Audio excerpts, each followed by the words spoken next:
India US വ്യാപാര കരാറിൽ പാർലമെന്റിന്റെ ഇരുസഭകളിലും പ്രതിഷേധം. പ്രധാനമന്ത്രി കീഴടങ്ങിയെന്ന മുദ്രാവാക്യമുയർത്തിയായിരുന്നു പ്രതിപക്ഷ പ്രതിഷേധം. അതേസമയം കരാറിൽ കർഷകരുടെ താൽപര്യം സംരക്ഷിക്കുമെന്ന് സഭയിൽ നടത്തിയ പ്രസ്താവനയിൽ കേന്ദ്ര വാണിജ്യ മന്ത്രി പീയൂഷ് ഗോയൽ പറഞ്ഞു. सत्ता पक्ष की तरफ बैनर लेकर आ रहे हैं। मर्यादा पहले भी विरोध हुआ है, लेकिन मर्यादा कभी किसी ने नहीं तोड़ी। പ്രധാനമന്ത്രി നരേന്ദ്രമോദി അമേരിക്കയ്ക്ക് കീഴടങ്ങിയെന്ന പ്ലക്കാർഡുകളും മുദ്രാവാക്യവും ഉയർത്തിയായിരുന്നു ലോക്സഭയിൽ പ്രതിപക്ഷ പ്രതിഷേധം. ഇന്ത്യ US വ്യാപാര കരാർ വാണിജ്യമന്ത്രി പീയൂഷ് ഗോയൽ സഭയിൽ വിശദീകരിച്ചത് പ്രതിപക്ഷ പ്രതിഷേധത്തിനിടെ. കരാർ വികസിത ഭാരതത്തിന് ഊർജ്ജമാകുമെന്നും കർഷകരുടെ താൽപര്യം സംരക്ഷിക്കുമെന്നും പീയൂഷ് ഗോയൽ പറഞ്ഞു.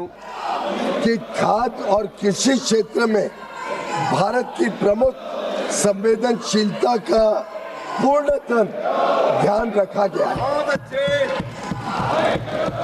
साथ ही यह साझेदारी लघु और मध्यम उद्यमी, MSMEs, उद्यमियों, कुशल श्रमिकों और उद्योग के लिए नए अवसर खोलेगी.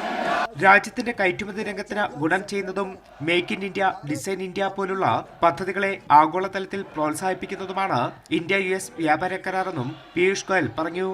കരാർ പ്രധാനമന്ത്രി തന്നെ വിശദീകരിക്കണമെന്ന പ്രതിപക്ഷ ആവശ്യം തള്ളിക്കളഞ്ഞായിരുന്നു പീയൂഷ് ഗോയൽ ലോക്സഭയിലും തുടർന്ന് രാജ്യസഭയിലും പ്രസ്താവന നടത്തിയത്. കരാറിന്റെ വ്യവസ്ഥകൾ പോലും കൃത്യമായി പറയാതെയുള്ള വിശദീകരണത്തിൽ രാജ്യസഭയിലും ശക്തമായ പ്രതിഷേധമാണ് ഉയർന്നത്. കൈരളി ന്യൂസ്, ദില്ലി.